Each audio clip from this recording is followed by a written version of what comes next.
We'll go ahead and call the meeting to order. It's March 9, 2021. This is a regular session meeting of the Monroe County Council for the month of March.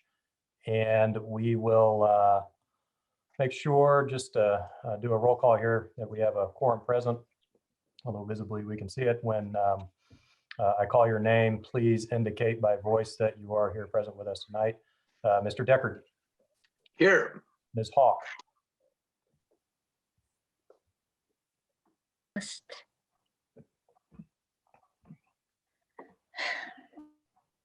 I don't think we didn't catch it, but we see you here.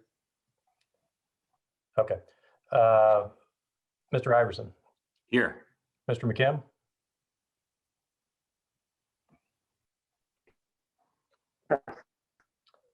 Okay, I got that. Ms. Munson. Here. And Ms. Wiltz.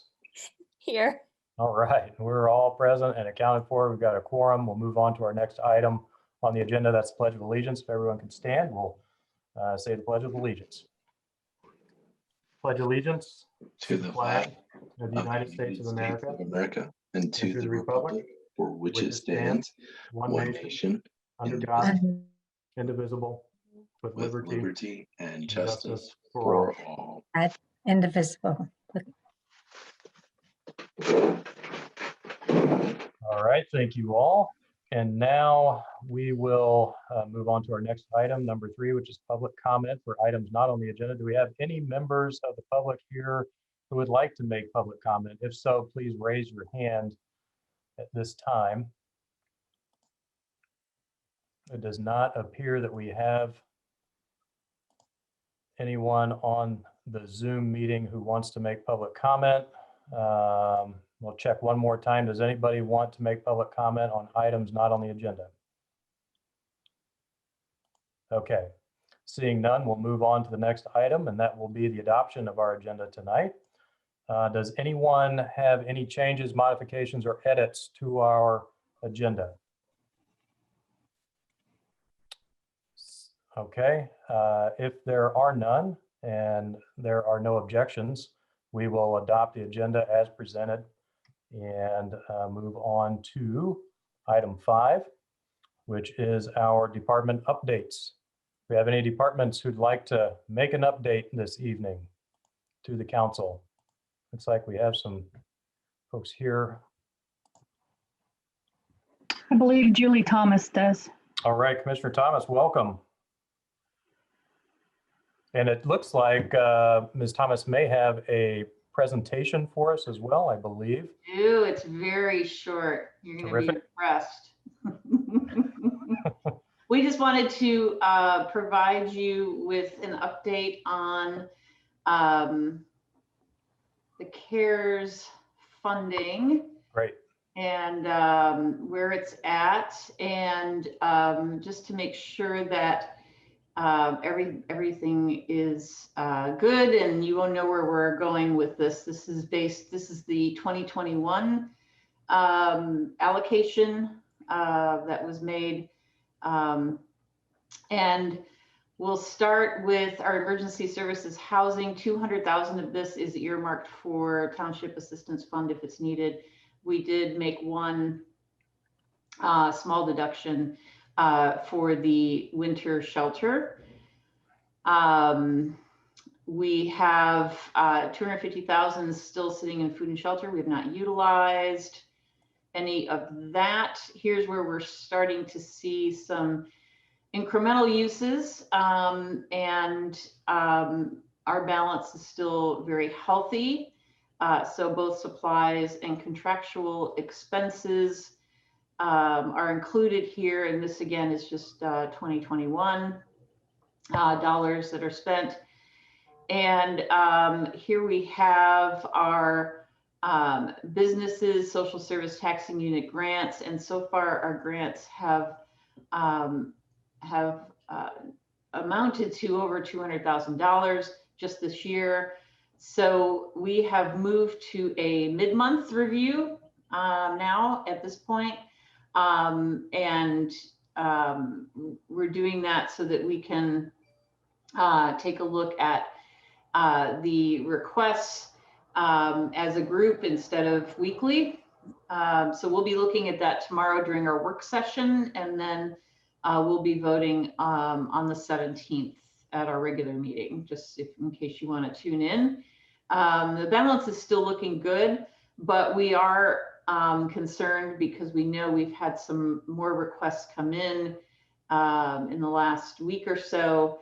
And because of that, we may come back in April and talk about either transferring some funds or seeking an additional if we need it. But that's where we're at. Things are looking great, and we appreciate working with you as always. Great. Thank you for the update. Let's check to see if we have any discussion items from council members. Yes, Mr. Iverson. Yes, Commissioner Thomas, thank you for being here tonight. I have a question about our investment in Beacon for the winter shelter. Are we getting any updates on the local homelessness issue in terms of the usage of that winter shelter? And if so, could you provide those updates? Yes, I don't have anything recent, as in the last week or two, but I know that when it opened, it was full.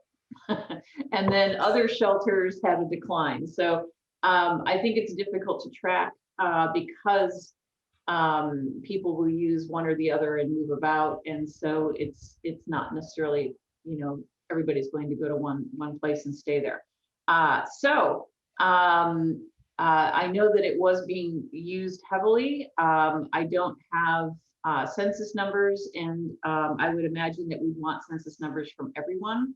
We're also working actively with United Way and the Community Foundation toward a solution that's longer term. So this was really just a stopgap for the COVID time and winter. Excellent, thank you. Got it, thank you. Any other questions or comments from council? Ms. Wiltz? Yes, Commissioner Thomas, did I hear you say that the appropriation, the first one with the $300,000 included the assistance for townships to distribute funding as well? Right, so we had set aside, and we have actually given over to the townships $200,000, but as of the end of last year, we extended the MOU into 2021, and we have earmarked $200,000 additionally if they need it. We have not had a request for additional funds at this point, which is a good sign. I think the contents of the COVID relief package in Congress may be helpful for us too, even for the food pantries and other things that we have been assisting with locally. There may be some good assistance coming from the federal government as well, directly, instead of through CARES money in the county. Great, okay, thank you. Any other questions, comments from council? All right, it doesn't appear so. Thank you, Commissioner Thomas, for the update. Really appreciate it. Great, I'm here if you have questions about other things. Great, we'll see you soon. All right, any other department updates for us this evening? If so, please raise your hand. It doesn't appear that we have any other department updates for tonight. So thanks again to Commissioner Thomas for joining us, and we'll now move on to item 7, which is our legal department. Council, I move to approve ordinance 2021-07, an ordinance of the Monroe County Council concerning certain actions and proceedings with respect to the financing of certain Richland apartments. Second. All right, we have a motion and a second, and I believe Mr. Cockrell with County Legal is here to provide additional information to us. We had some information presented at our last meeting, but welcome, Mr. Cockrell, and feel free to present whatever information you'd like to provide tonight. Yes, and I would just note for the record that this is a first reading, and maybe as part of the explanation, the timeline for this includes an EDC public hearing that will be happening on the 18th of March. And so then they have to make a finding, and then it will come back to you at your work session for kind of a final approval, look at vote. And Miss Yvonne, and the screen's cutting off the last half of her name, is here as a company representative. I think what the ordinance does and what the whole process that we're working on is to get some tax exempt financing for this group. It is to rehabilitate and create more affordable senior housing in the Ellettsville, Steinsville areas. This is this is not an obligation of the county. I think that's a very important thing for you guys to know, that this is all done on their credit. It's just through the program that we have to lend local government support or a government support, and we've chosen to do it locally here in order to get that tax exempt status. Got it. Okay, any questions from council? And I apologize, I skipped over item number 6. So once we finish this up here, we'll move back to item 6. I know we had some council members that had reports that they wanted to provide for council liaison updates. So I apologize for jumping ahead there. But back to Mr. Cockrell. Do we have any questions or comments for county legal? Yes, Mr. McKim. Yes, I just wondered if it might make sense just to briefly describe the project in a little more detail, just to give the public an idea of the scope of this.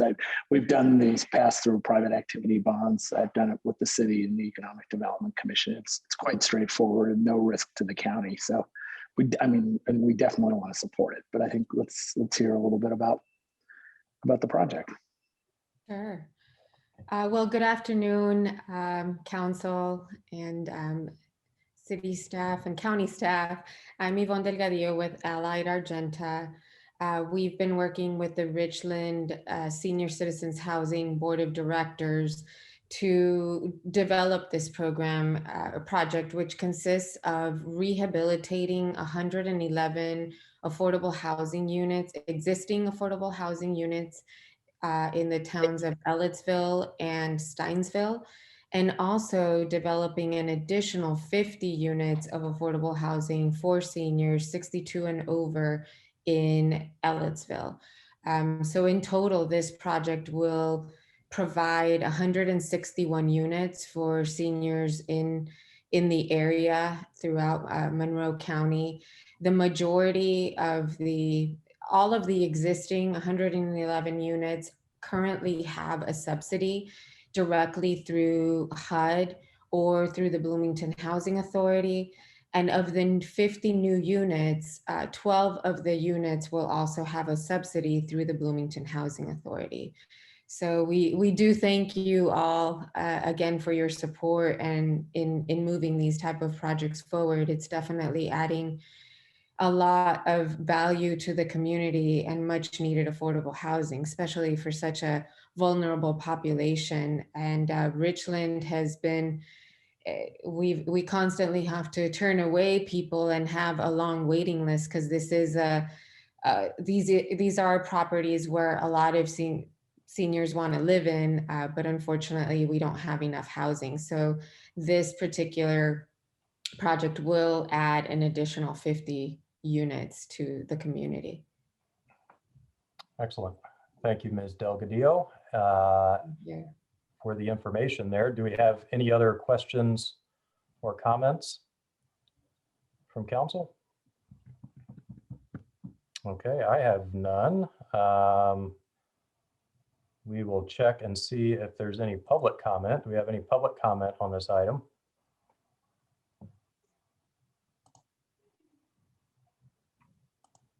I do not see any public comment. So Ms. Miller will have a roll call vote, please. Again, I think this is just the first reading of this ordinance. I think we'll do the vote at the work session. Oh, I'm sorry. Okay. So there is no vote tonight? Got Not it. tonight. Okay. Sorry about that. Well, then I Okay. withdraw my motion. Yeah. Okay, very good. So we'll come back for the vote at our next meeting. Thank you very much. We'll now go back to item 6, which is our council liaison updates. And I know Ms. Munson had some reports for us.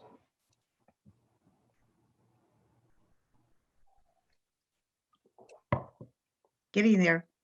Okay, I have 2 announcements tonight, please. The first is from our emergency management department, and Allison Moore has passed on that next week, March 14th through 20th, is Indiana Severe Weather Preparedness Week. So that means everybody should check out their own tornado safety plan for their home.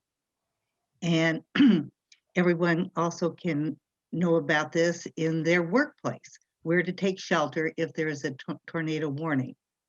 Also, if you don't already receive emergency alerts from the county, either by text or email or phone, you can sign up for the alert program on the county website and be better protected. Finally, they will be conducting a state tornado test on next Tuesday, March 16th, between 10 and 10:30 a.m. So don't be surprised if you hear the sirens. And actually, you should note whether you can hear the sirens, because that's important. For my second announcement, as part of the Lake Monroe Watershed Study Steering Committee, along with Commissioner Julie Thomas, I would like to pass on a call for volunteers to the public and to county government too. Friends of Lake Monroe is lining up volunteers to help with the upcoming one-day water sampling blitz. This will take place in conjunction with IU's Limnology Lab on Friday, April 2nd, from 9 a.m. to 4 p.m. There's a rain date of April 16th. If you are curious about water quality at Lake Monroe, or would like to be a citizen scientist for a day, you can find out more information about the sampling blitz on the Friends of Lake Monroe website or on their Facebook page, and you can sign up there. People who volunteered for the fall sampling blitz found the experience rewarding and a great way to spend a day outdoors. Sampling locations have been identified for all the major streams that flow into Lake Monroe, and equipment and training is provided.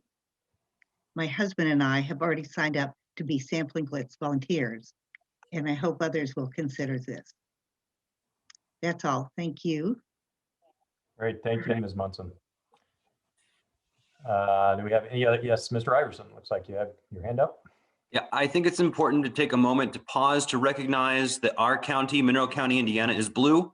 COVID-19 is, we're doing a great job. Our health department is doing a great job with the response to COVID-19 here. And in fact, there was a new health order issued for restaurants and bars. You can find on the health department's website and on their social media site, as well as if you're wanting to hold an event, you do need to go through the health department as per the health department's order. So you can find those documents on the health department's website. Vaccination sites are still up and running. Of course, there was news that our site at the convention center will be moving over to the basketball arena on IU's campus. So that's exciting, but you don't have to go anywhere else to register for your vaccine. Still go to ourshot.in.gov or call 211 and you can get that vaccine. And we're still doing COVID-19 testing here in the county. So you can find links to that on the county, the health's website. And you can also check that out on their social media page. We've got some exciting commission meetings this week. Tomorrow is the Environmental Commission, where we continue to work on our Environmental Resilience Institute partnership, where we're going to be working towards a climate change plan for the county. And then on Friday is the Women's Commission. Of course, this is Women's History Month, and so there's got some exciting things planned. I'll leave it at that for today. Fantastic. Thank you, sir, for the updates. Do we have any other council members who have a liaison report for us? Okay, Well, thank you for all of the great information there. And we're now back on track with our agenda, and we're at item 8 now. Council, I move to approve the Board of Commissioners' request for the creation of a new account line and to simultaneously approve an additional appropriation in Fund 4932-0068, Food and Beverage Tax County portion, in the amount of $300,000 in the services category. Second. Okay, I have a motion and a second. I believe Mr. Cockrell is back with us for this one. Hello, sir. Hello. The item we're looking at now was requested by the county commissioners to go to the Food and Beverage Tax Advisory Commission. The Food and Beverage Tax Advisory Commission approved this request, and so now it's coming back. It comes to the council for review as well. This request is to help to use food and beverage tax money to help with some of the expenses at the convention center, namely the debt service and the management contractual services with DBI. These expenses are typically paid for out of a portion of the innkeeper's tax and the actual revenues derived from the convention center. I think we're all aware that both of those funding sources are not coming in as hoped or expected due to the pandemic. And this is to allow the use of the food and beverage tax funds to help offset those expenses. At this point, it's $300,000, which is just under 2 debt service payments. There are 4 debt service payments a year at $159,000 each. We don't know the future, so I will not tell you that this request may not come back to you again. But I think this is a good step, and it will give some comfort to being able to pay the debts for the convention center. I would say that Mike Campbell and Talisha Kopic are here. If you have any questions, I think they would be able to provide you a lot of information. Great. Thank you, Mr. Cockrell. And yeah, well, I see Mr. Campbell has his video on. Did you have anything else to add, Mr. Campbell? No, just our next loan payment. We'll be approving that claim next week during our CVC commission meeting. So understanding that it's very timely to consider this right now. So, yep. And Ms. Kopic, welcome. Feel free to add any additional information if you'd like. Just that we, definitely thank you for your consideration of this request. We're coming up on a year of the pandemic and shutdowns to prevent the spread. March 14th will be forever in my mind. We canceled $400,000 worth of business in one day. We could hardly keep up with the telephone calls. So, but we're continuing to have, groups that are very small, under 50 people, doing so safely and with preventative measures. And, we're realistically looking at the fall before anything significant comes back. But boy, we've been grateful to assist the community with the vaccine clinics and the blood drives and the food bank fundraiser and those types of some essential small business meetings. It's gratifying to see people of all ages come in and be so excited about getting that vaccine. So that's been really wonderful. And just kudos to all the Monroe County officials. They've been wonderfully supportive. And I can't tell you how much that means. So I know the hotels, the hospitality industry, we're all ready to get back at it as soon as we can. Monroe County is known as one of the safest communities. So I think that's going to be super helpful as we start to come back. So we know we've got a little bit longer to go, and but we're ready when we can do that. So thank you for considering this request. It'll help keep things, keep the doors open. And thank you. you know, and brighter days are ahead. I think we can. Yes, I think so. I think we can all recognize that.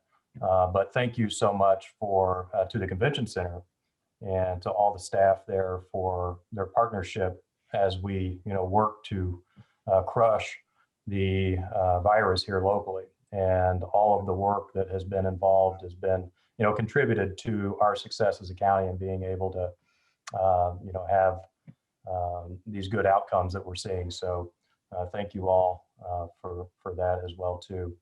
Do we have any other questions or comments from council on this request? Does not appear so. Okay, do we have any public comment? I see no public comment, so we'll do a roll call vote, please.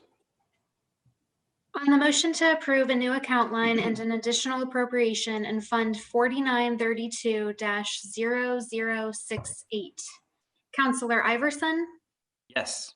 Councilor Spoonmore, Yes. Councilor Munson, Yes. Councilor Hawk, Yes. Councilor McKim, Yes. Councilor Deckard, Yes. Councilor Wiltz. Yes. Motion passed unanimously. Very good. Thank you all. Thank you so much. And up next is our Veteran Affairs Department. Council, I move to approve the Veteran Affairs request for an additional appropriation in Fund 4904-0000 Monroe County Building Preservation in the amount of $1,500 in the services category. Good evening, councilors. Do we have a second on that? I'm sorry. Second. Oh, I'm sorry. Yep. Hello, Ms. Elfman. This must be likely your last meeting with the council. I'm sure you're very excited about that. Actually, I don't think it may be, because I believe I'm going to keep my fingers in this restoration project. All right. So I will be before you again to ask for more money. Wow, what a concept. Well, welcome. What I'm asking for at this point is the digital scanners have been out and scanned the memorial. I keep getting a error message. I don't know if I'm coming through. They have completed their digital scans and they have sent that on to the 3D sculptor. And we now need to pay the bill. We took $1,500 from the Alexander Memorial Fund at the Community Foundation, transferred it into the building fund. Now I just need to appropriate that to pay that bill. Got it. I invite your questions. Thank you. Do we have any questions for Ms. Elfman on this request? Yes, Ms. Munson. I have a comment, and that is I want us all to recognize the incredible work of Mary Elfman on this project. And it's good to know that she's going to be coming back and maybe asking us for more funding, and doing so as a as a private citizen rather than as a Monroe County government employee. But whatever role she is playing, whether working for us or with us, I think we just have great appreciation for her service, and I want to take this opportunity to thank her for the work on the Alexander Memorial. It's here. Thank you. Thank you very much. I saw Mr. Iverson's hand and then Mr. Deckard. I also had a comment more along the timeline of this pandemic. Was that a year ago, I think a lot of us had some reservations about spending a whole lot of money because we didn't know it was coming. And here we are a year later, and I am so happy to support this project. This is just a remarkable year that we've had, and I'm so glad that we can continue down this road and make our monuments beautiful. So Mary, thank you for being here, for everything you've done, and we look forward to working with you in the future. Thank you, sir. Mr. Decker? I don't want to pile on too much with the thanks, but as your liaison, I really want to offer some and say that, you know, Mary, I appreciate what you're doing with the memorial, and that's huge. But beyond that, your work with our veterans, which is probably some of the hardest casework that ever was conceived, invented, but absolutely necessary, is huge. And we will never forget that. And we're grateful for that. That is a hard job that you have, and it's a hard service that our veterans have had, and it's huge that we have that in Indiana counties, and I'm grateful to you for that. That's a big priority to us. A memorial is a symbol of some of that, but that work that you're doing with folks is huge. And as a liaison, I also want to say thank you, because you're always a straight shooter on how things are, and that is exceedingly helpful for us to try to figure out what we have to figure out to support departments just like yours. I mean, that's ultimately our job. I'm not at that countertop figuring that out with that veteran, but I want to support you who is. We will miss you, but I'm glad we're going to keep you, and maybe we can snag you into some other things while we have you. Thank you so much, Mary. Thank you. I would like to take this chance to thank the entire council. You've always had my back. I appreciate that. Well, thank you, Mary. I couldn't have said it any better than any of the others here tonight, but you know, just very grateful for your service and everything that you've done for Monroe County and our veterans here. So thank you for everything.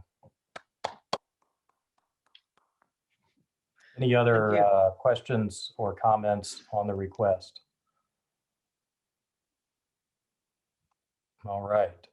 Seeing none, we'll see if there's any public comment.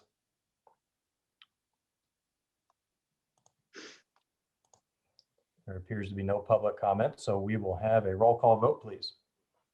On the motion to approve an additional appropriation in Fund 4904-0000. Counselor Wiltz? Yes. Counselor Munson? Yes. Counselor Hawk? Yes. Counselor Iverson? Yes. Counselor McKim? Yes. Counselor Spoonmore? Yes. Counselor Deckard? Yes. Motion passed unanimously. Great. Thank you. Thank you very much, council.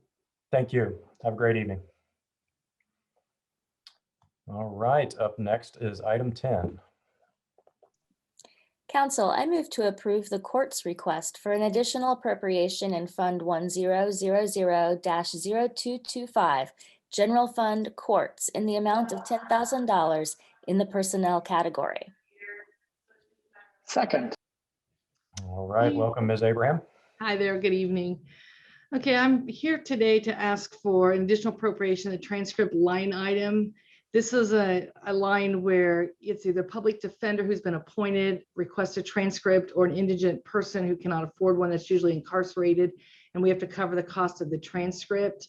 Transcript rates have gone up as of January 1, so that was an additional cost. But I will take full responsibility. This was an error in my part when I did the 2021 budget. Since 2006, it's been $14,000, and when I was doing the budget, the line items above this line was actually the $5,000 that goes for the judges as the additional money. And so when I did, I guess, a copy and paste and drag it down, I went an extra line. So it reduced my transcript line from the 14,000 down to the 5,000. I did look as of today, I've already spent $4,000 of that $5,000 for the whole year. And I know I have more coming in. So I'm asking for an additional $10,000 to hopefully make it through the year. Got it. Thank you very much. Do you have any comments or questions on this request?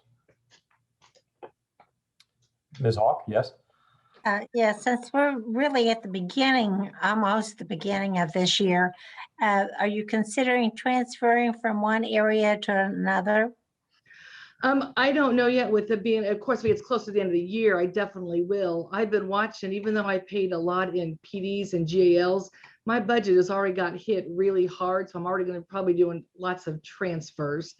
So I'm just trying to come before you as least amount as possible for the whole year. Right. So I went and asked a lot of the court porters if they have transcripts. I've got some big ones that are a couple $1,000s coming in. Plus with the increase that has gone up starting January, I'm gonna go through this a lot quicker. So Well, that being so early in the year, I'm sorry. I don't question that you need to have the money in that line at all.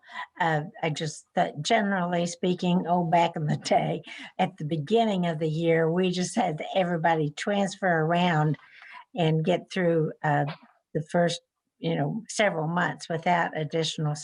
But if you don't think that's possible, then I'll I certainly was support. expecting, like I said, had I not done that error, I would have had the 14,000 in here from the beginning of the year. Yeah. If I would have caught that before the budgets.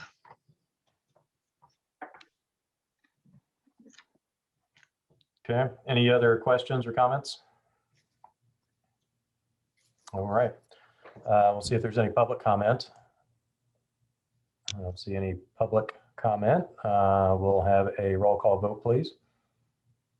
On the motion to approve an additional appropriation in Fund 1000-0225, Counselor Wiltz, Yes. Counselor Hawk, Yes. Counselor Deckard, Yes. Counselor Spoonmore, Yes. Counselor Munson, Yes. Counselor McKim, Yes. Counselor Iverson. Yes. Motion passed unanimously. Very good. Council, I move to approve the court's request for an additional appropriation in Fund 9113-0000 Family Court Grant in the amount of $150 in the supplies category and $19,850 in the services category for a total of $20,000. Second. All right. Okay, courts again, we're lucky to get the family court grant again for 2021, and we were awarded the $20,000. This grant does help fund the counsel in the court that helps the low income families that need free financial aid. It's still going on, even though we are closed. They're not meeting on Fridays here in the building, but they're doing it virtually instead. So they are still conducting that. So that's what this $20,000 is, the grant that we have received. And I'm just asking that to be appropriated in those two lines. Got it. Thank you. Do we have any questions or comments? Mr. Iverson and then Ms. Wiltz. Yes, congratulations on the grant with Family Court. It's an absolutely amazing thing. And I wanted to commend you on keeping the courts going throughout this pandemic. I've been fortunate enough to sit in on a couple of them, and it's like clockwork with the Zoom rooms and all that. It's just wonderful to see. So great job. Keep it up, and happy to support. Yeah, we're getting pretty good with Zoom hearings. Ms. Wiltz. Yes, thanks. I'm just noting in the information we were given, it says the grant was reduced due to the amount of carryover funds remaining from the 2020 grant.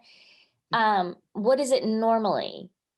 I know normally we asked for, I think it was about 30 to 35,000 for this next year, but we had probably 9 to 10,000 left over last year when it kind of came to a standstill with the COVID. So instead of them giving us the full 35, they kind of subtracted the 10 that we still had. So it's kind of what we asked for in total. I see. Okay, so are your expenditures then quite reduced because of the online nature of the courts now? No, because we're still paying the attorneys so much per hour. So they're just doing it online instead of coming here in person. And usually we divide this up into 3 areas. We have a travel training, and this time I'm only asking for 2 because they said since we didn't use much in travel training last year, we still have plenty in the travel training for the next year. So yeah, most of this is just attorneys, their hours for meeting over the Zoom now. Great, thank you. All right. Any other comments or questions before we turn to public comment? All right. Do we have any public comment on this request?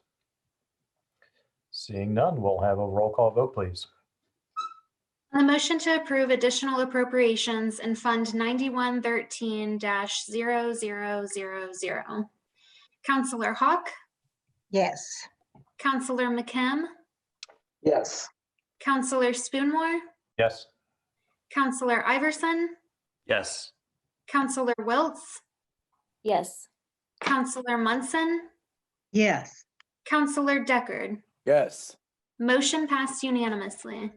Thank you. Okay, thank you. Up next is our Public Defender's Office. Council, I move to approve the Public Defender's request for a midpoint hire of a Deputy Public Defender in Fund 9135-9621, account line 12140. Second. Okay, we have a motion and a second. Welcome, Mr. Hunt. Welcome, Ms. Stuffle. Feel free to provide any information you'd like us to take into account. I will. Good evening, Mr. Chairman, members of the council. I will briefly have something to say, and then Ms. Stuffle may add into that. In the recent election, we had one of our senior attorneys elected as a judge. Kara Crothy was elevated to that position. So we have an open attorney position, and we conducted some interviews, and one of the gentlemen we would like to hire has some experience in the public defense work, and he has about, I think it's 7.5 or close to 8 years of experience. And I discussed the position with him. He's currently in Indianapolis and is going to get married and move to Bloomington.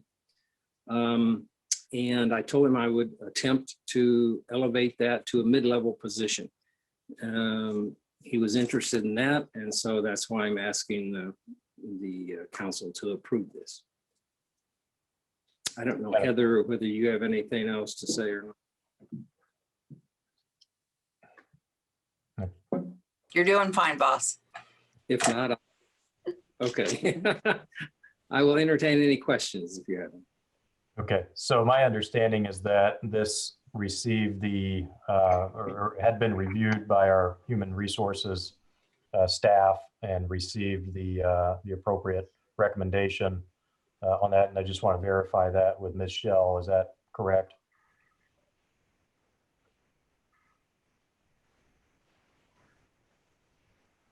Yes, that is correct. I went over everything with Elizabeth, so. Okay, very good. Are there any other questions or comments regarding this request? Yes, Mr. McKim. I just want to say this is a straightforward application of the policy and pretty much exactly what the policy was created for. Very good, thank you. Any other comments or questions?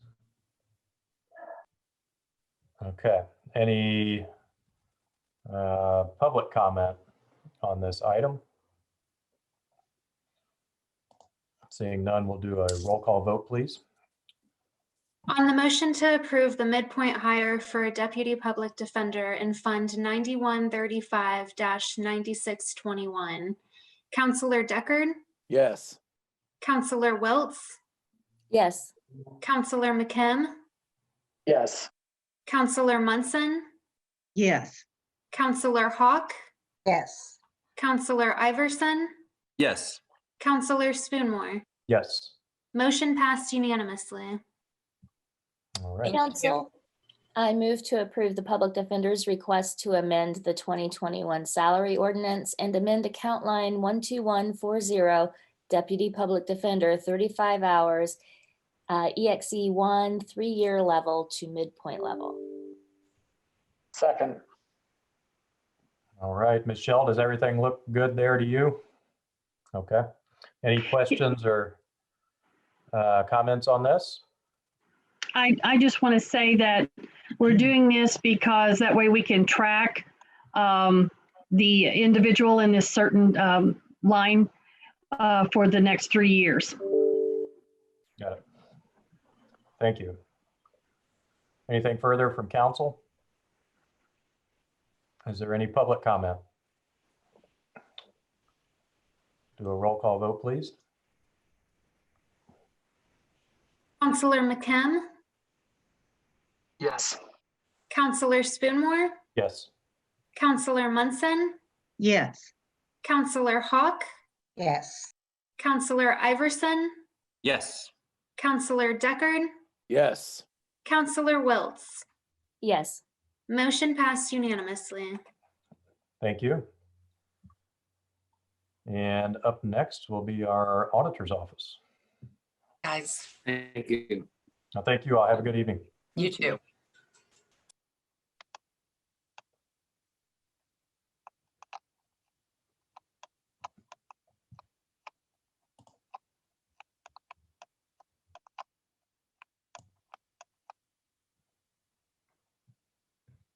Kate, you can go ahead with your motion. Okay. Council, I move to approve the auditor's request to amend the 2021 salary ordinance, Fund 1000-0002, General Fund Auditor, Account Line 10003, County Financial Director, from a 35-hour to 40-hour per week position, and add account line 10003 in Fund 1216-0000, auditors ineligible deductions as set out on the agenda. All right, we have Auditor Smith here with us who will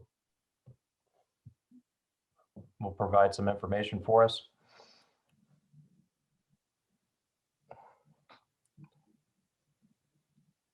Is Ms. Smith, are you available? I'm trying to unmute. Can you hear me? Yes. Yes. Okay. It's just, I think my internet's a little flaky.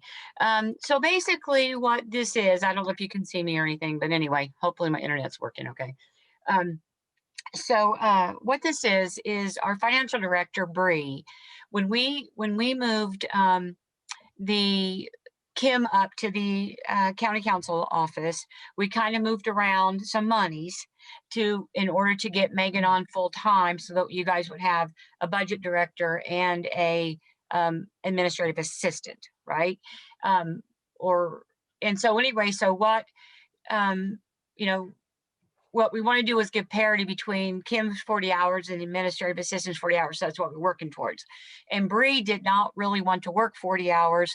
She came over from a 35-hour position, and she was hoping that she could do this position in 35 hours.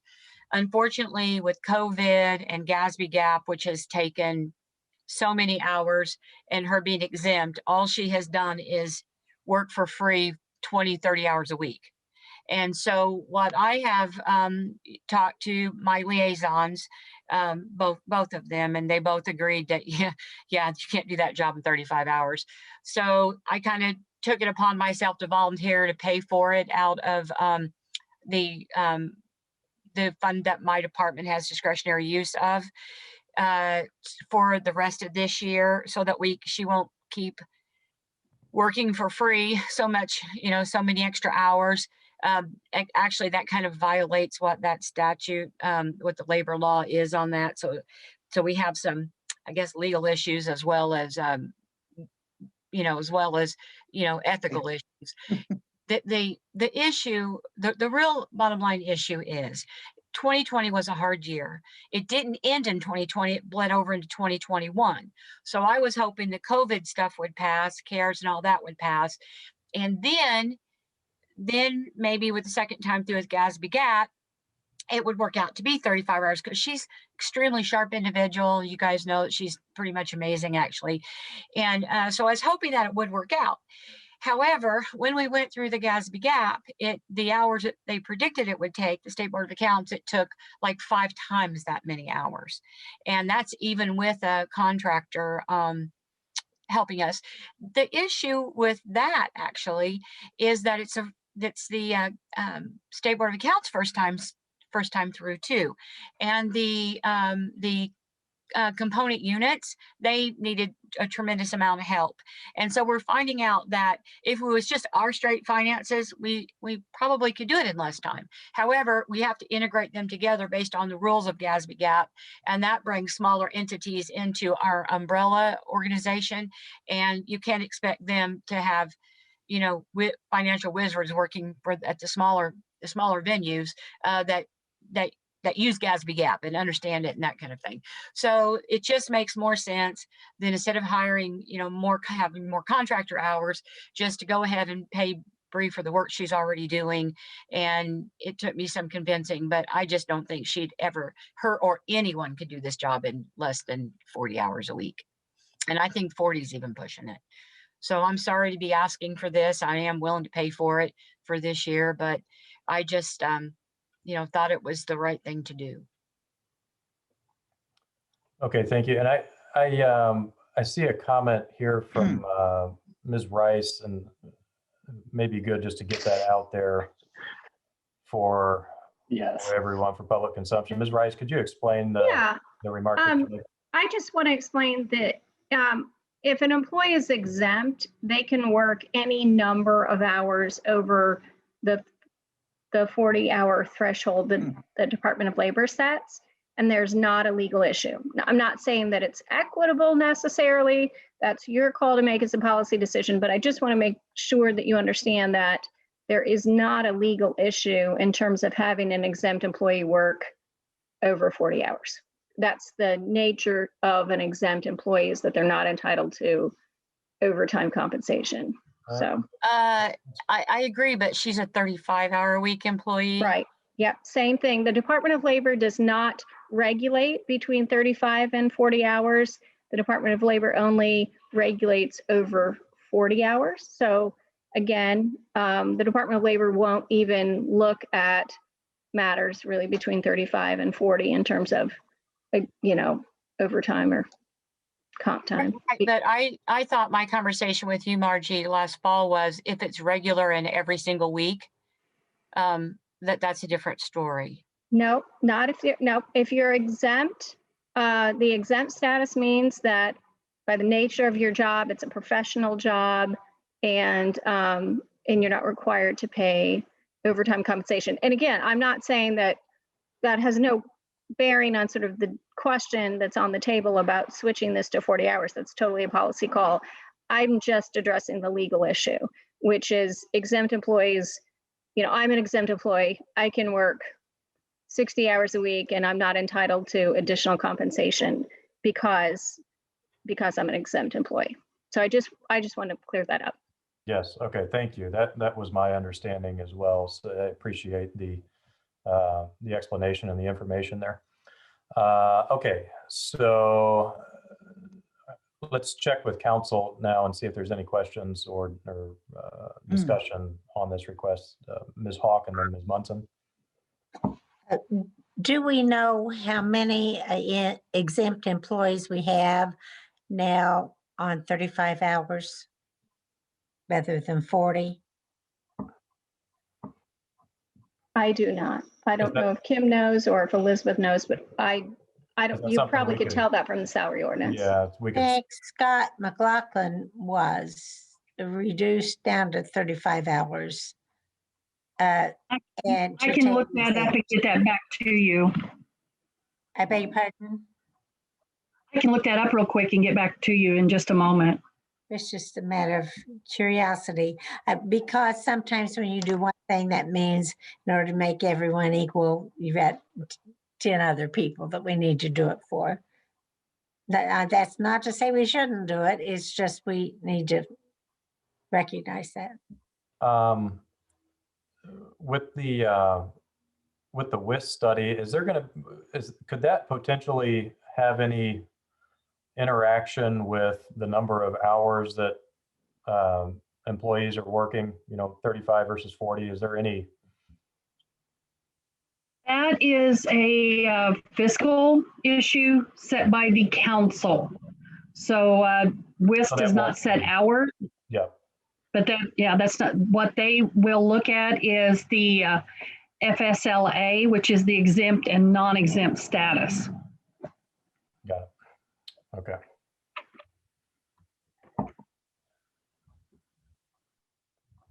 Any other, while we're waiting on yes, Ms. Munson? I'm curious to know whether the GASB gap workload is going to decrease in future years. Sure. If this is likely, as our staff is more accustomed to handling this. Actually, it's going to increase because we are phasing out our contractor, and it will all be on Bree's shoulders. So, so is this not a workflow and management issue for your office then, to make sure that the amount of time she has to work is equitable with the 40 hours being increased? No, because there's no one else that is that does this work. She's the only one. And quite frankly, it's like a 60-hour job. That's just how it is. That's not good. That something's very wrong here. Yeah, we really need 2 people for that position. Mr. McKim? I don't actually object to the requirement for 35 hours, for 40 hours for this position. I pretty much have indicated that I nearly always support moving from 35 to 40 hours. I think the move to 35 hours, while I understand why a council many moons ago needed to do that to save money, I think it's just had many downstream negative ripple effects. But I do just want to ask everybody, just both for this discussion and any future discussions on positions, that we refer to the position and not refer to the person. Exactly. The person is wonderful, but we shouldn't use that person's name in the discussion. So but I do support the move of the financial director to 40 hours. Thank you, Mr. McKim. Any other questions or comments from council? Ms. Shell, were you able to make any progress on determining that ratio of 35 to 40 hours? Yeah, go ahead, Ms. Hawk. I asked that question just because I would like to have the answer to it, but certainly does not have to be at this meeting. So don't delay anything while we're looking up information. I just think it's something that we need to keep track of and recognize that while, you know, this staff person really appears to have really too many duties placed for one position. So then you think, well, maybe some of the workload needs to be moved around, better organization of the office. However, we traditionally make sure that the elected officials know how they want to run their office. So. Got it. I've got a question, Ms. Smith. How much time were the contractors spending per week on these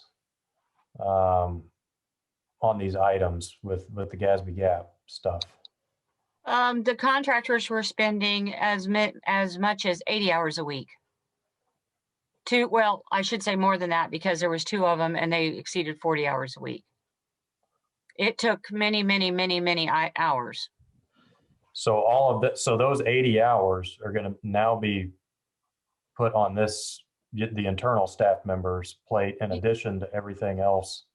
See, I just, that makes no sense. Just the way it is. GASB's unfunded mandate. It is a huge undertaking. And in addition, we have 5 component units that we have to include all their financial information for. Yeah. There's no way to sugarcoat it. We just don't have the staff. Have you, did you bring any of this up and talk to WIS about and any of the discussions and let this let them know this information, that there's this huge amount of increased work, and how is that going to, well, I guess maybe it's a discussion for a later date, but yeah, I mean, the WIS certainly- study just does the intricacies of the job and the job difficulties. It doesn't really cover the amount of work. It doesn't cover the amount of work. It just grades the difficulty of the work.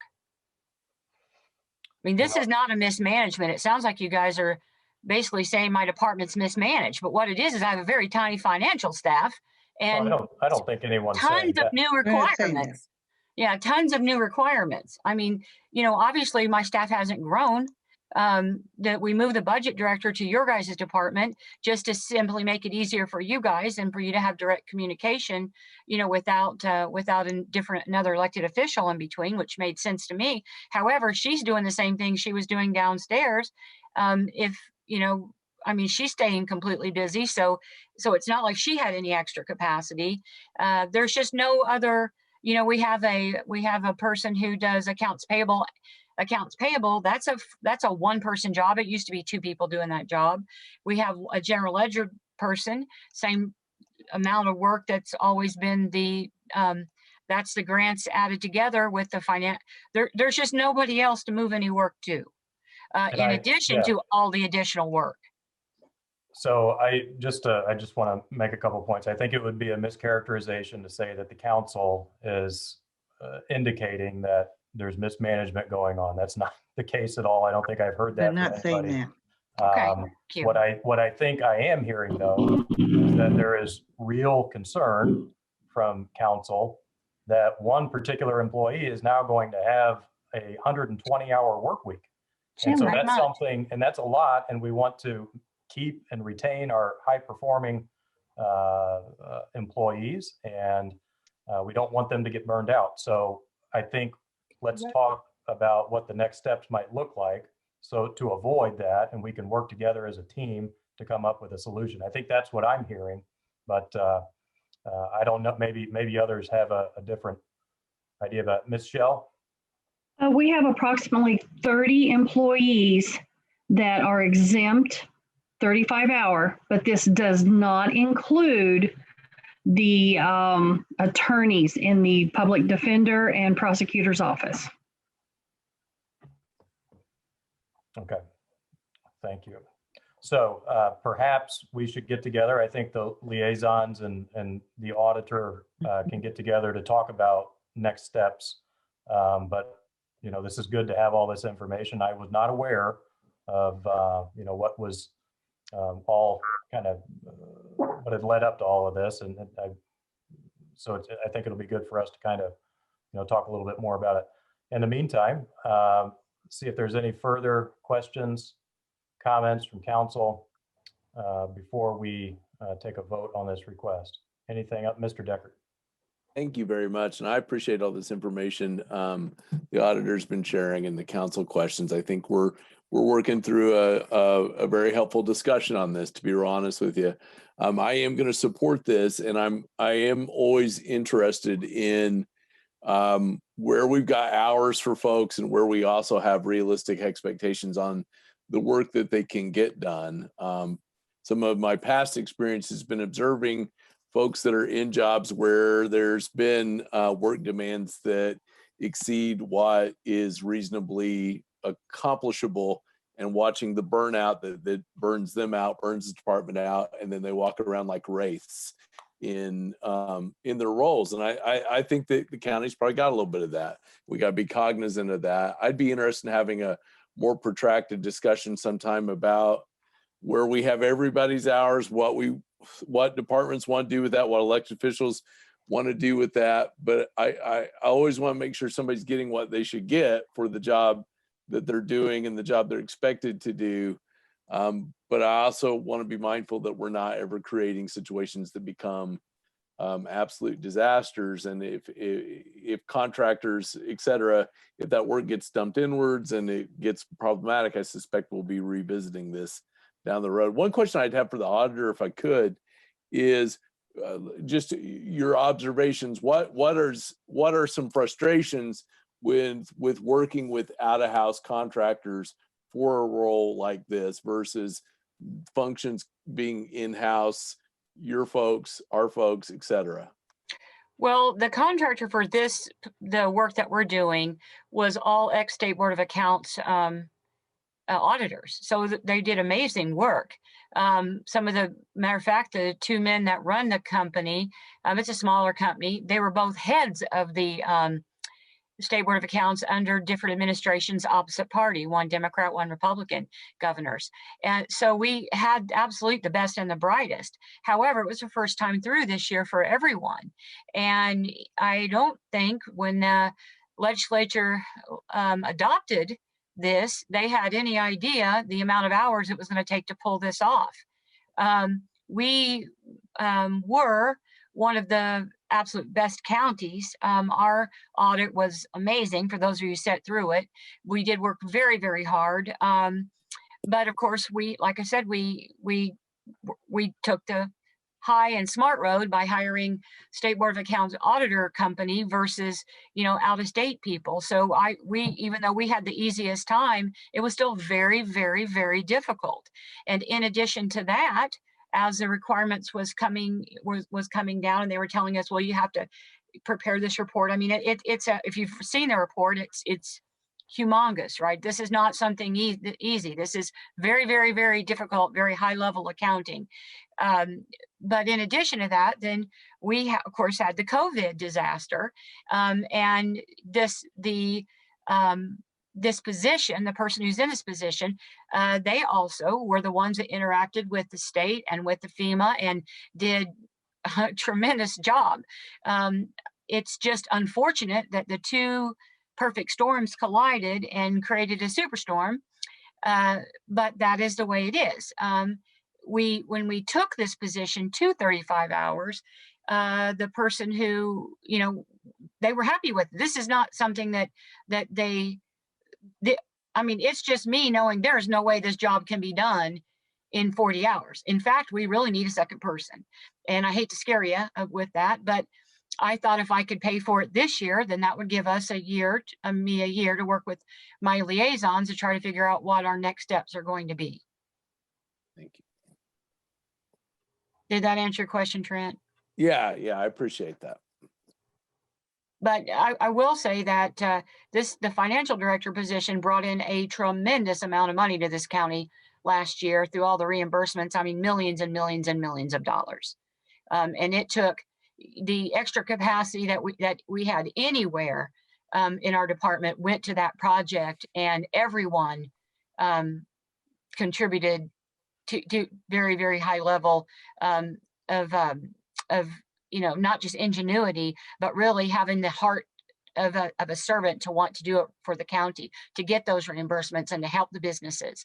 So, you hear the phrase, no good deed goes unpunished. Well, that's sort of unfortunately what is happening, and it's kind of heartbreaking because we do want the best and the brightest, and we want retention, and we want institutional stability and institutional knowledge. We want all those things, and you're right, when we burn people out, we risk losing that. And so even though the person would prefer 35 hours, it's just this job is not anywhere. I mean, it's an exceeds 40-hour-a-week job. Thank you. Any other question? Michelle, did you have something? Yes, I conferred with the employee, and she does not have enough hours for the prior week for this timesheet. So the effective date for this change can be the 7th, effective March the 7th, which means she'd have a split payroll of 35 and 40 hours, or it could be effective for the entire timesheet beginning with March the 14th. Do we have any kind of precedent or policy on that? Well, basically what happened is with everything that had to be finished by the end of the year, with the COVID and the FEMA. And then of course we had to roll over to the new year to start everybody's budgets in the systems. And then we had the annual financial report due March 1st. The person just kept getting their vacation pushed back. And so they, you know, we're going to lose vacation too. Like I said, no good deed goes unpunished, right? And so, so that's why, you know, they've had to use their vacation this week. And so that's what the issue is. But I'm fine with starting it next week, if that's okay with you guys. It'll just be less money than what we're asking for. You can go ahead and vote for this amount, knowing we're not going to use it. It's coming out of our departmental funds. It's not coming out of general fund or you know, your guys's monies that you manage. So March 14th, effective date. Does anybody? Yes. Okay. So that will be what we vote for here is a March 14th effective date. That's perfect. Any other questions? All right, seeing none, is there any public comment on this request? All right, we will have a roll call vote, please. Counselor Spoonmore, Yes. Counselor Hawk, Yes. Counselor Deckard, Yes. Counselor McKim, Yes. Counselor Iverson, Yes. Counselor Welts, Yes. Counselor Munson. Yes. Motion passed unanimously. Okay, very good, thank you. And Thank you. Up next is the Highway Department. Or do we need to? I think we need to do the number or letter C Yes. still. Oh, yes. Okay. Yeah. So then, council, I move to approve the auditor's request for the creation of new account lines and to simultaneously approve additional appropriations in Fund 1216-0000, auditors ineligible deductions in the amount of $7,152.12 in the personnel category. Second. Okay. Any further discussion? Yeah, Ms. Smith, did you have something? Yes, so I did want to tell you that the auditors ineligible fund is a fund that we aggressively go after people who are dishonest on their property taxes, claiming extra deductions and those kind of things. And the manager of the property department, Susie Johnson, works very closely. We try to make sure that we do capture any of that because we know that that helps pay the bills. And that's why we had, from the hard work that we did do and the money that we did have collected in the last few months, we're able to pay for this. So I wanted to explain that to you. And I do have a brief comment when you guys get done voting on a different subject. Okay.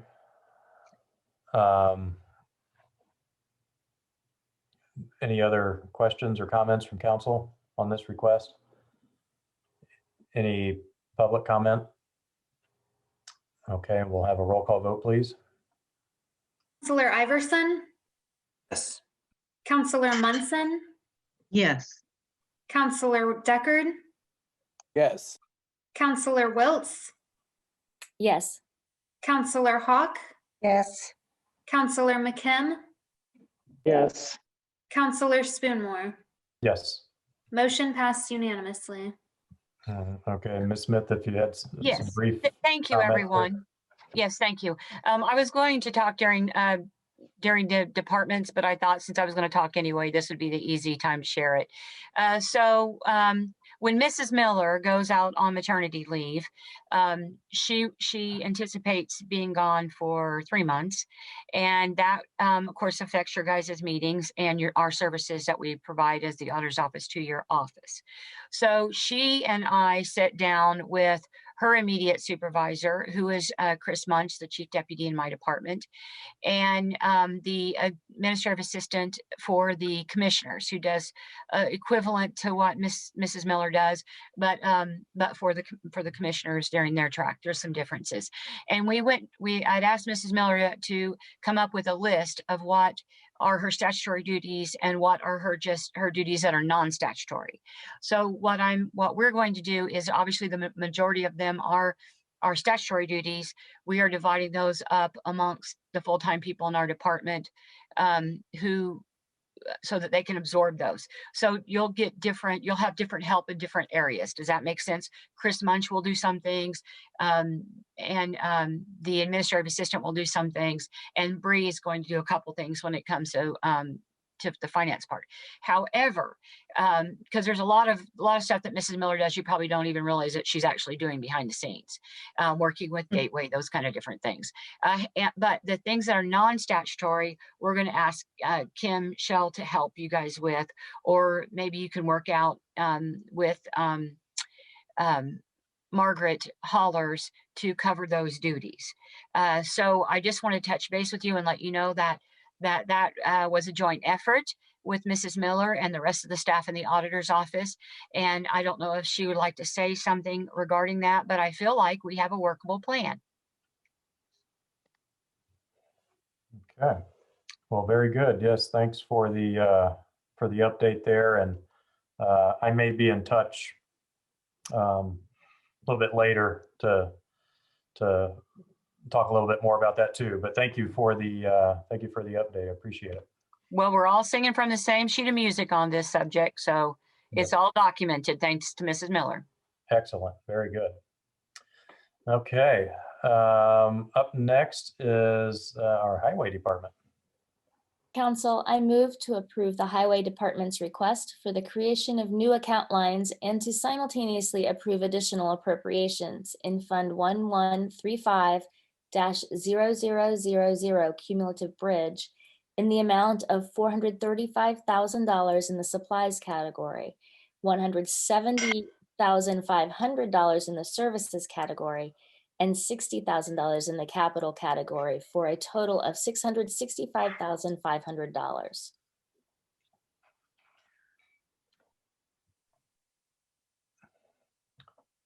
We have a second. Second.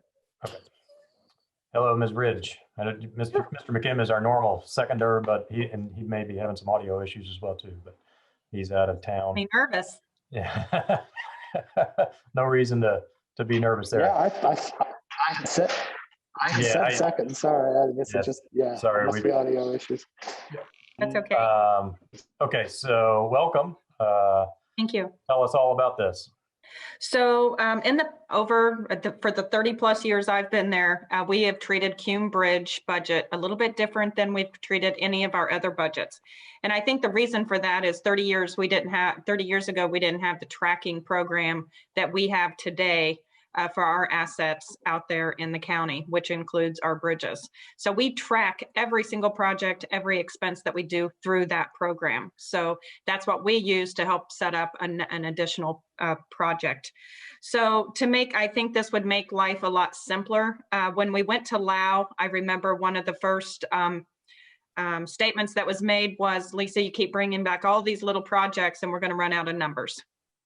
So we decided to keep our projects, not spell them out so individually, I guess. It kind of mimics our stormwater budgets. It keeps things a little bit more neat, I think. And again, we can track the project costs through our asset management program. I think this will make it a lot easier at budget time. We'll come in at the normal time in September and do this budget and not have to do it in the spring like we have. I've reached out to State Board of Accounts. I have reached out to other counties. As long as we're using the funds for Cume Bridge and maintenance of bridges, then they really don't care how we set up the budget, as long as it's being used as what it is statutorily used for. So if you have any questions, I would be happy to answer them. But that's kind of the direction we all set and wanted to go. I talked with Kim, worked with Kim. I think she agrees this is going to make things a little bit easier moving forward for everybody. Excellent. Thank you, Ms. Ridge. Any questions from council? Any comments? Just letting my dog out real fast.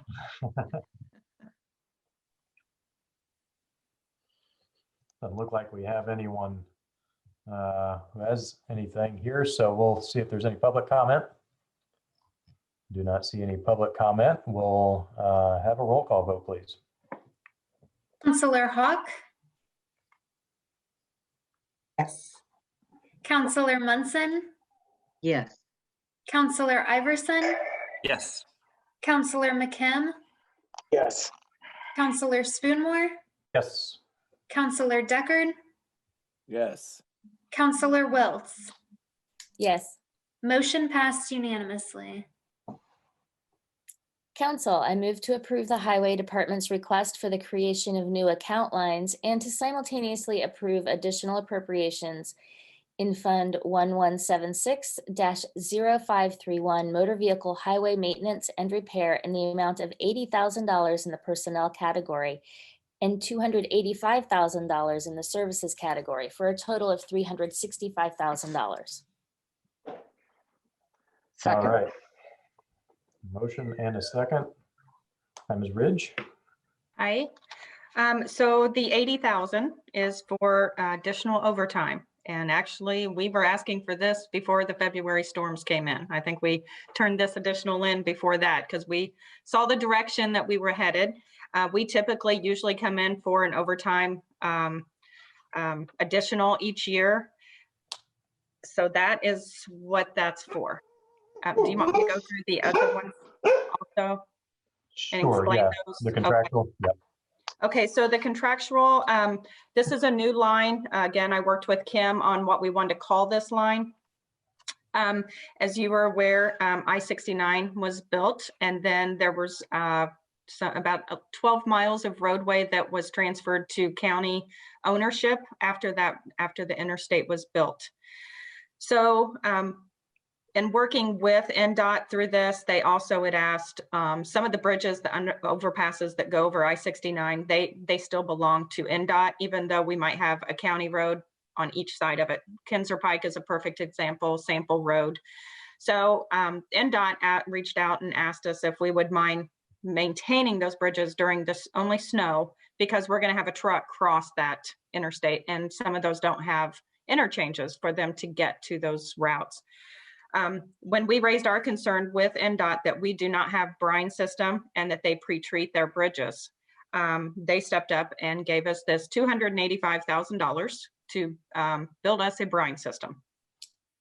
So that is, they deposited the money, we received that money, and now we want to appropriate into a contractual line to hire, to do all the expenses to build this brine system, which is a design service of it's a small building. It's not that big. It's not that detailed. It's basically to hold like a large bathtub, so to say.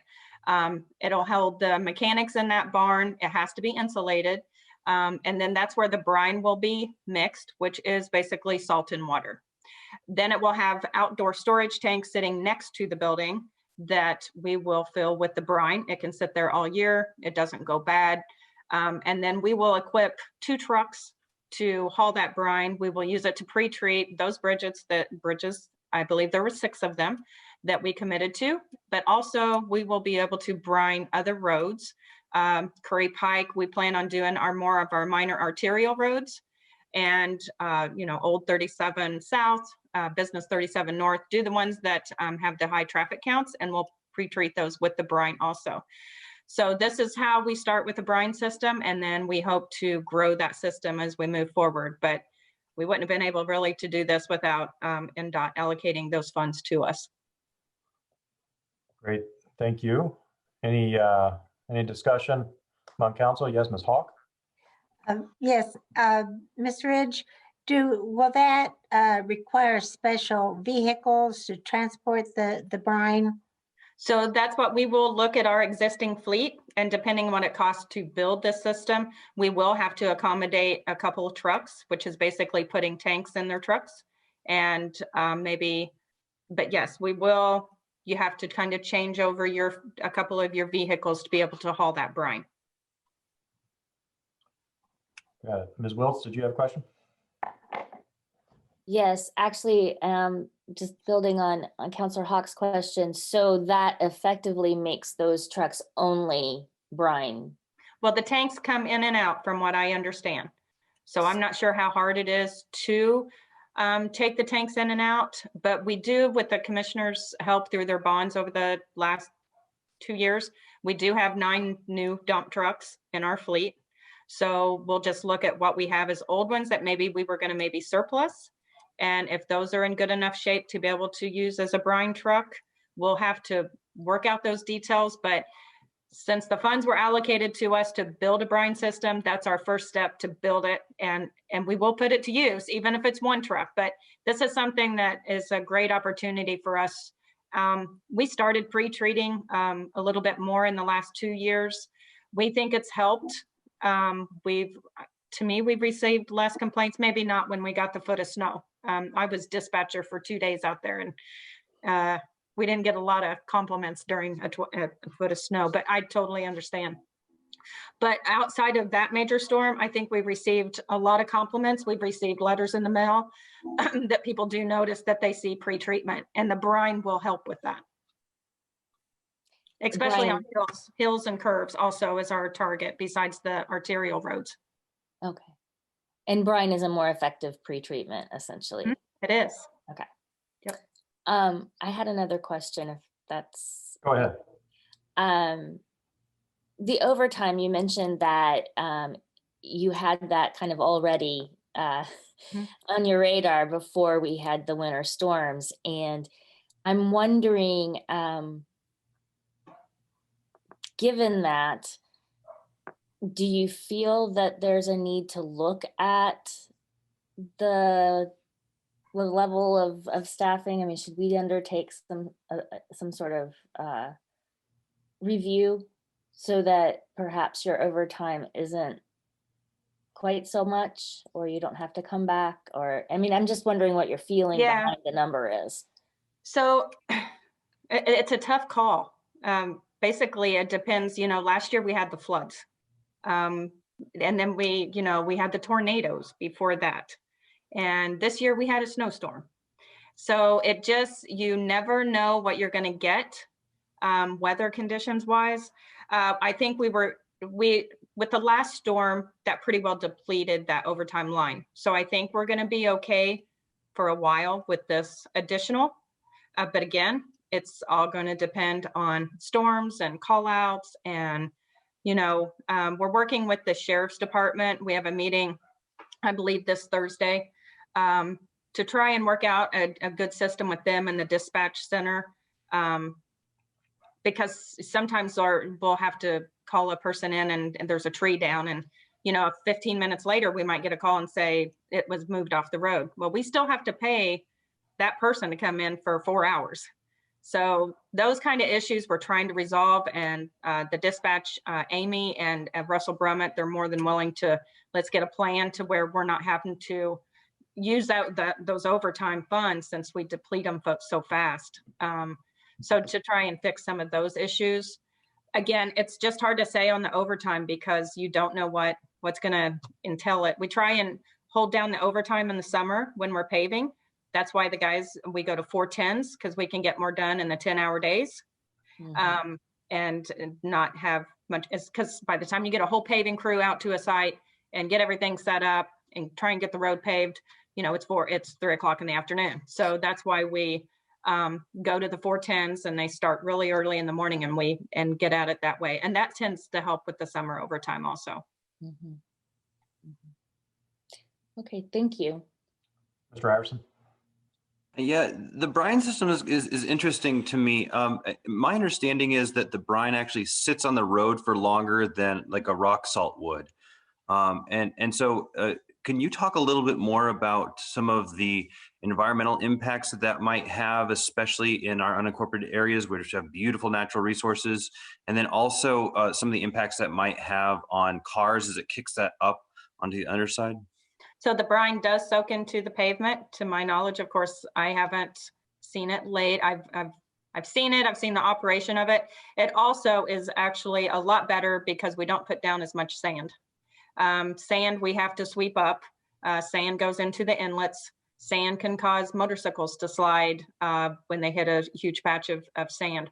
So eliminating sand in some of those areas or so much sand is actually 10 times better for environment and what we have to do, because once we sweep up that sand, we also have to pay to dispose of that sand. And that gets hauled off to Terre Haute landfill. So that will help in those areas, the more brine that we can use versus the sand and the salt. Got it. Thank you. Any other questions or comments? Okay, do we have any public comment?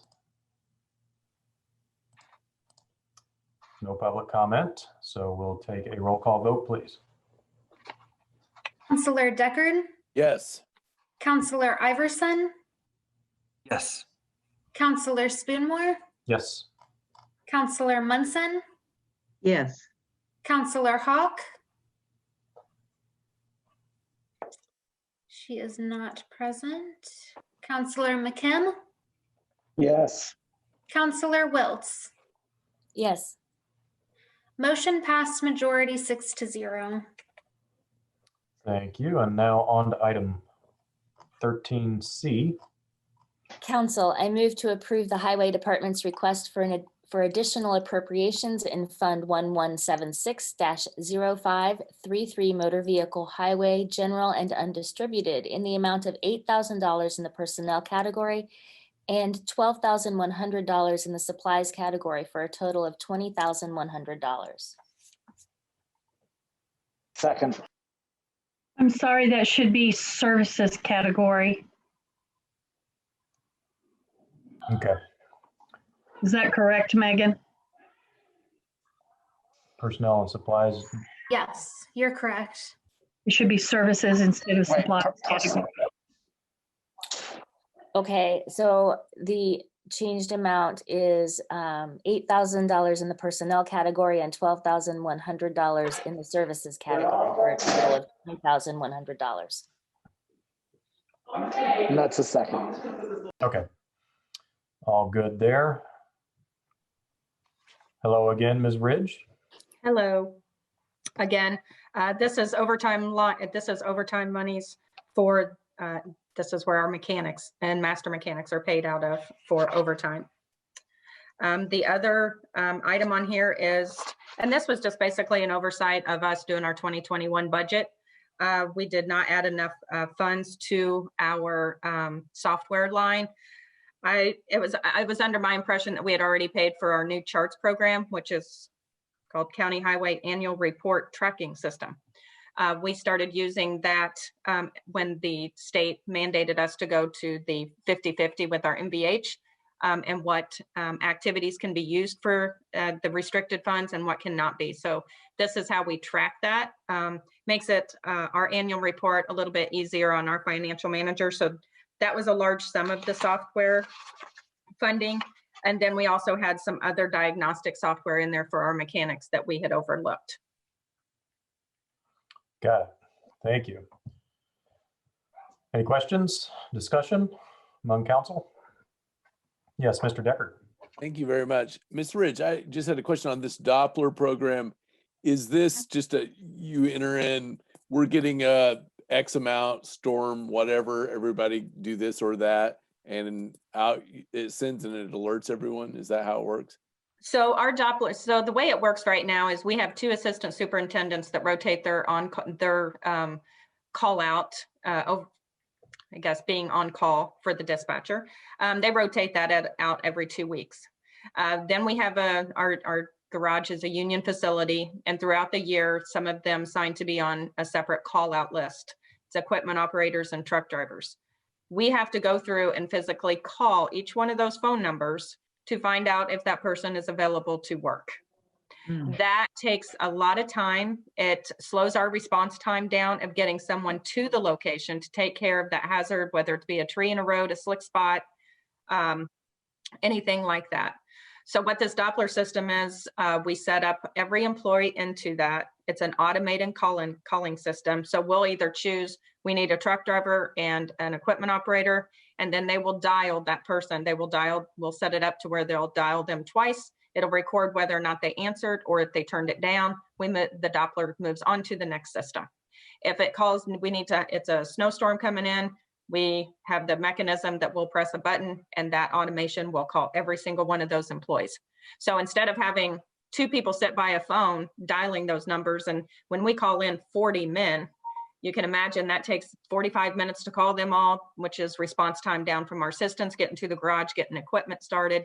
The system will just start calling them and they can head on in. So we think it helps with the overall response time of getting that hazard taken care of in minimal time as we can. Okay, thank you. Any other questions or comments? Council? All right, is there any public comment? We will have a roll call vote, please. Councillor McKim, Yes. Councillor Iverson, Councillor Wiltz, Yes. Councillor Hawk, Yes. Councillor Deckard, Yes. Councillor Munson, Yes. Councillor Spoonmore. Yes. Motion passed unanimously. All right, and next is item 13D.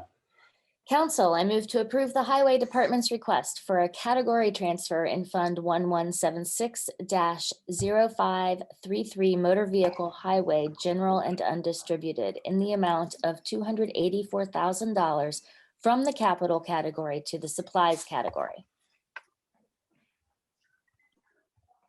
All right. So, Mr. Kim, your mic is muted, it looks like. A second. Did you get a second? Well, No, yeah, I'm just going to ask for one. So just did now. Yep. Okay. For the final item, Ms. Ridge. Sorry, I'll be back next month, so I'll give you that. Just maybe one item. So actually, we had put in our 2021 budget our lease payment for our 4 dump trucks that we purchased, but the commissioners were kind and you guys were so kind to approve their GO bond that included paying off these trucks for us. And in turn, we wanted to move all of that money to our bituminous line to help improve our paving program.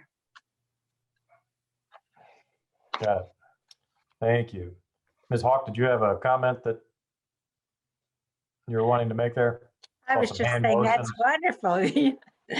I love that word that I can't say, bituminous. It just means let's fill those potholes. Yes, and there's a lot of potholes out there and they're going to continue with the freeze and thaw happening right now. It's bad already. So yes, this is much needed. Much needed. Okay, anything else from council? All right, is there any public comment?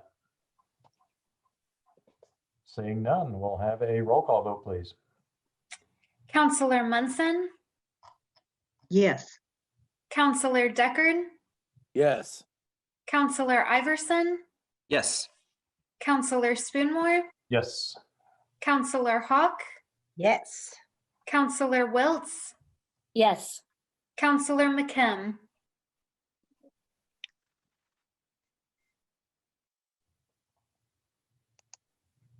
Councillor McKim, I'm not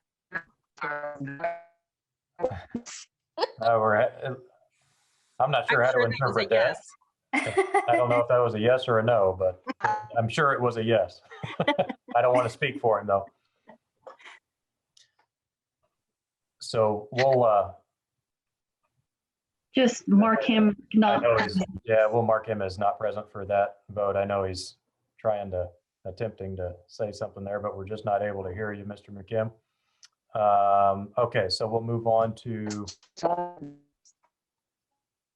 item 14, which is our council office. Council, approval of encumbrances by the council is required for accounting and auditing purposes. So I move to approve the highways request to encumber in Fund 1197-0000 in the amount of $7,334.12 in the services category. Details were provided to and reviewed by County Council in advance. Second. Okay. So Michelle? We normally do this, the encumbrances at the beginning of the year. And I was having some family issues. And so with Lisa Ridge, she was approving some, and we were kind of proofing this information. And I mistook something that she had marked off of the list as being not needed. And she was actually meaning, oh, somebody had already submitted it earlier. And so there was it was a miscommunication with regards to these two lines being needed to encumber. So I'm asking for you to encumber these two lines for this amount at this time. Okay, thank you. Any questions or comments? And this gets us all square and everybody has what they need. All right. I believe this. So at this point, there shouldn't be any more encumbrances. If anybody, they should need additionals if they need to move forward. So. Got it. Okay. All right. Is there any public comment? Seeing none, we'll do a roll call vote, please. Counselor Spoonmore, Yes. Counselor Deckard, Yes. Counselor McKim, That was a yes. Counselor Munson, Yes. Counselor Wiltz, Yes. Counselor Iverson, Yes. Counselor Hawk. Yes. Motion passed unanimously. Okay. And up next is approval of minutes. Council, I move to approve the summary minutes for the February 9th, 2021 regular session, February 23rd, 2021 work session, and March 1st, 2021 continued work session as presented.